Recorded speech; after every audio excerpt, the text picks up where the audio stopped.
皆様こんにちは、セリナです。今回は1月1日発売、リニューアルをしたディオールアディクトリップグローオイルの3つの質感の違いと、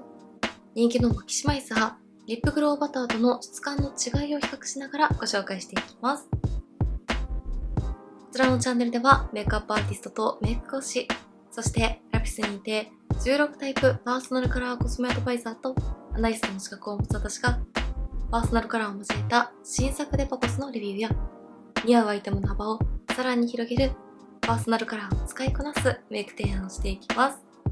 発売直後から品切れカラーも出ていて、すでに人気になっているリニューアルをしたリップグローオイルですが、全15色のうち3つの異なる質感が楽しめるということで、今回はジューシー、スパークリー、グレースドの3つの質感の仕上がりの違いを徹底比較した後に、ディオールの大人気リップ、マキシマイザーとリップグローバターとの違いについてもご紹介していきますので、少しでもカラー選びの参考になれば嬉しいです。他にも人気アイテムの比較動画はもちろん、2026年春コスメのパーソナルカラーレビューも行っておりますので、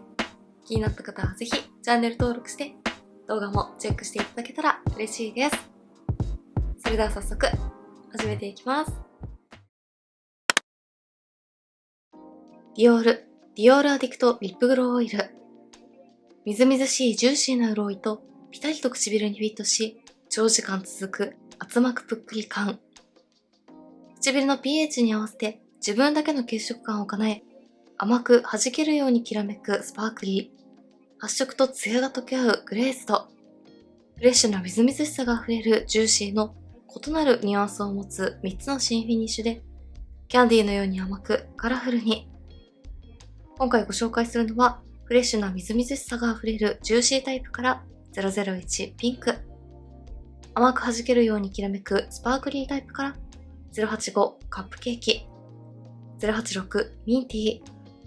ー。087スパイシー。そして発色とツヤが溶け合うグレーズドから104ブラックチェリーです。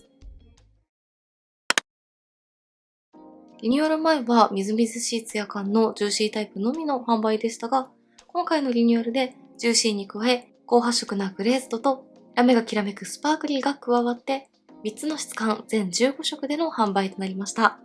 まずはそれぞれの質感の違いをご紹介していきたいと思います。1つ目はリニューアル前からあるフレッシュなみずみずしさが溢れるジューシータイプです。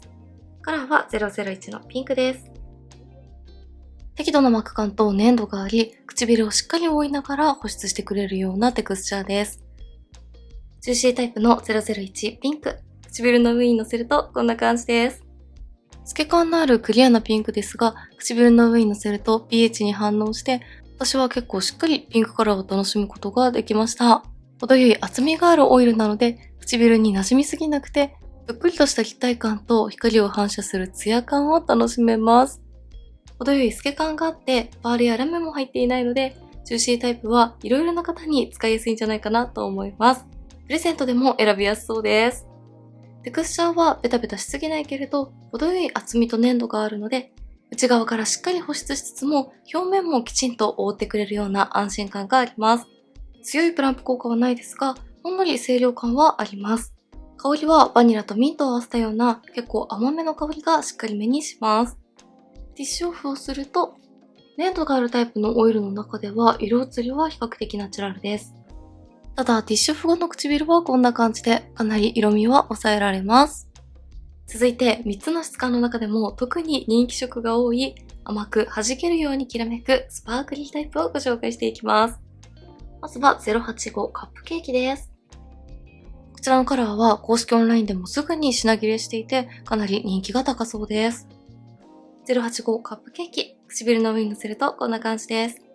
見た目のイメージだとかなりホロが多いのでキラキラに仕上がるのかなと思いますが、唇の上に乗せるとこんな感じでホロはかなり少なめで自然に散りばめられているので、やりすぎ感がなく普段使いもかなりしやすそうだなと思いました。そしてベースのカラーはクリアに感じますが、唇の上に乗せると先ほどご紹介した001のピンクよりもさらに血色感がアップする感じがします。見た目の華やかさに関してとても使いやすいところも人気のポイントなのかなと思います。続いてスパークリータイプ086ミンティーです。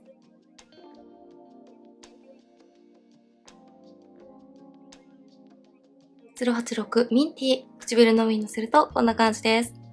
ミンティーは先ほどご紹介した085のカップケーキよりもラメの粒が細かくてラメの量がとても多いので、よりしっかりラメを楽しみたいという方におすすめな印象です。ピンクやパープル、シルバーなどの透明感あふれるラメがたっぷり乗ってくれます。ベースのカラーも結構しっかり青み寄りのピンクに発色しました。スパークリータイプ最後は087のスパイシーです。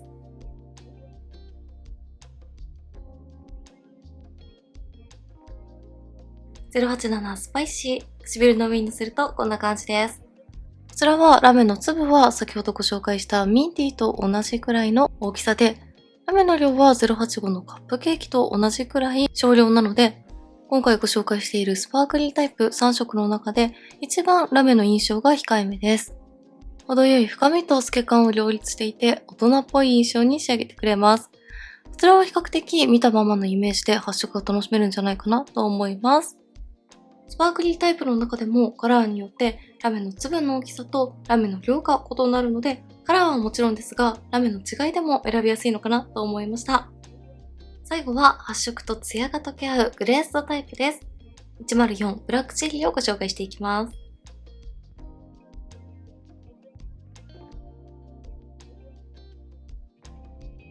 グレースドタイプの104ブラックチェリー。唇の上に乗せるとこんな感じです。こちらは唇をしっかりカラーで覆って透け感を残さないようなかなり高発色なタイプです。リップオイルというよりも高発色なリキッドリップのような感覚で使えます。ただテクスチャーはジューシーやスパークリーと全く同じなので、程よい厚みのあるオイルでしっかり唇に潤いを与えてくれます。高発色なリップで保湿力が高いものを探しているという方にすごく使いやすそうです。唇の上に乗せるとカラーが変化する感じはしなくて、見たままの深めのチェリーカラーを楽しめます。ジューシー、スパークリー、グレーズド。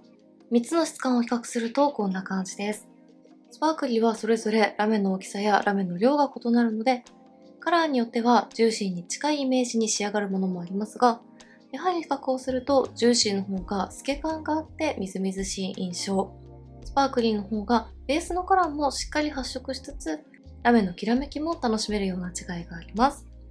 そしてグレースドは唇の透け感を一切残さないようなかなり高発色なタイプです。保湿感やテクスチャー、香りなどは3つとも全て同じです。それでは最後に今回の新作リップグローオイルとディオールの大人気アイテムリップマキシマイザー、そして昨年のベストコスメも受賞したリップバターをそれぞれ比較してみたいと思います。マキシマイザーもリップオイルと同様、カラーによって質感が異なるタイプなので、今回はそれぞれのシリーズの中で一番深みがあるリップオイルはグレースドタイプ、マキシマイザーはインテンスタイプ、リップグローバターは全5色の中で一番深みがある104のブラックチェリーを使って比較してみます。まずは大人気のリップマキシマイザーです。マキシマイザーの最大の特徴は強い清涼感とプランプアップ効果があるところです。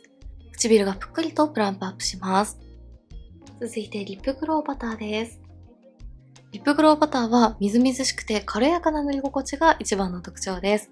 強い清涼感もないので、保湿のリップのような感覚でも手軽に使えます。グローオイル、マキシマイザー、グローバターの3つを比較するとこんな感じの違いです。今回それぞれのシリーズの中で一番高発色のタイプを比較してみましたが、グローオイルのグレースドタイプが一番高発色で唇をしっかり覆ってくれるようなタイプです。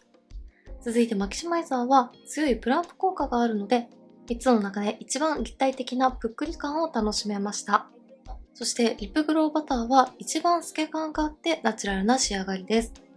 清涼感についてはマキシマイザーはかなり強い清涼感がありプランプアップするタイプ。グローオイルとグローバターはだいたい同じくらいで、ほんの少しだけ清涼感を感じるタイプですが、比較的使いやすいと思います。テクスチャーについてはグローオイルが一番粘度が高く、膜感も強め。続いてマキシマイザー。グローバターはベタつきや粘度を一切感じなくて、みずみずしい膜で唇を覆うような軽やかな保湿感があります。最後にグローオイルとマキシマイザー、グローバターのラメタイプを比較するとこんな感じの違いです。それぞれカラーによってラメの量や大きさが異なりますが、マキシマイザーは比較的大粒のラメがたっぷり乗るイメージ。グローバターは微細なラメがたっぷり乗るようなイメージです。ラメタイプは全体的に唇の透け感も残りつつ、ベースのカラーも楽しめるようなものが多いので、こちらは塗り心地や質感のお好みに合わせて選ぶのがおすすめかなと思います。はい、ではこんな感じで早くも大人気のリニューアルをしたリップグローオイルをご紹介していきました。改めて比較をしてみると3つの質感で結構仕上がりの違いを楽しめたので、色味はもちろんですが質感のお好みに合わせて少しでもカラー選びの参考になれば嬉しいです。メイクについてのご質問やこんな動画が見たいなどございましたら、お気軽にコメントやチャンネル登録していただけると嬉しいです。それでは最後までありがとうございました。